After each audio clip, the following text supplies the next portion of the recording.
कई पार्लियामेंट की सीट पर इंशाअल्लाह ताला हम सोच और विचार कर रहे हैं, क्योंकि हम जान चुके हैं कि तुम बीजेपी को नहीं रोक सकते। मोदी को अगर कोई रोक सकता है तो इंसाफ पसंद लोग रोक सकते हैं। ये मिलावटी, ये मिले हुए लोग नहीं रोक पाएंगे। ये कभी भी किसी भी कीमत पर आपका सौदा कर जाएंगे।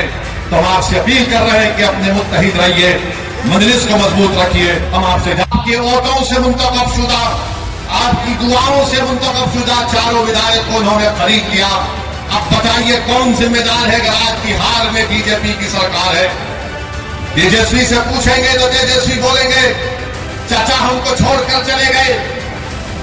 नीतीश कुमार से पूछेंगे तो अल्फाज चाप चाप कर बोलेंगे हम मर भी गए तो नहीं जाएंगे, अब कह रहे हैं कि हम यहीं रहेंगे।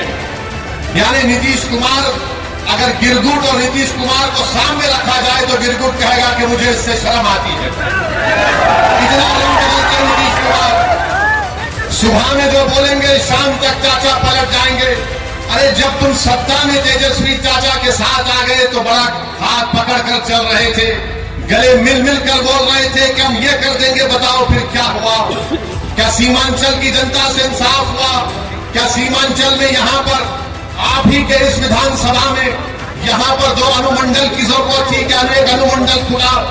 10वीं जमात के इम्तिहानात चल रहे, हमारे बच्चों को तकलीफ होती है, यहाँ की जनता को तकलीफ होती है, मगर सिर्फ खेल सत्ता का है और सिर्फ कोशिश यही होगी कि कहीं से भी किधर से भी सीमांचल की जनता से इंसाफ ना हो। मैं पहले भी आपसे कहा हूं और आज फिर कह रहा हूं मेरे भाई, जब तक अल्लाह असदुद्दीन ओवैसी को जिंदा रखेगा मैं सीमांचल की लड़ाई लड़ता था, लड़ रहा हूं और इंशाअल्लाह ताला लड़ता रहूंगा। सीमांचल को जाता है।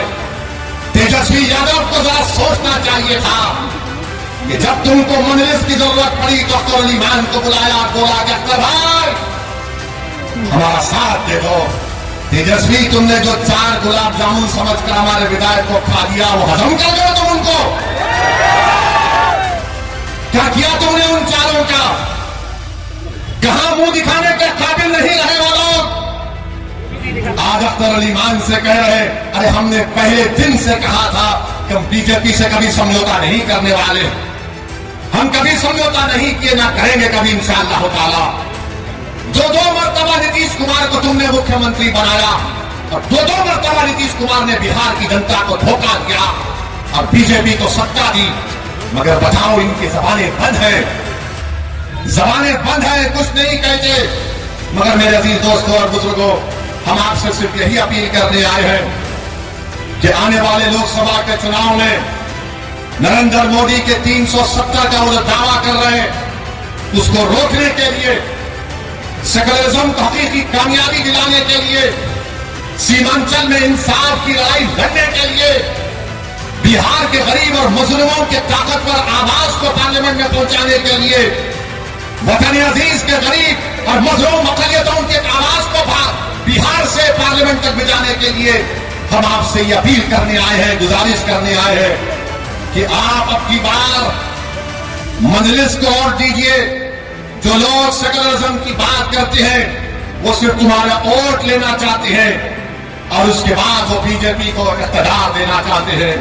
तो हम आपसे अपील कर रहे हैं कि आने वाले लोकसभा के चुनाव में आप मुत्तहिदा तौर पर अपने वोट का इस्तेमाल करते हुए अपनी आवाज को लोकसभा तक भिजाइए।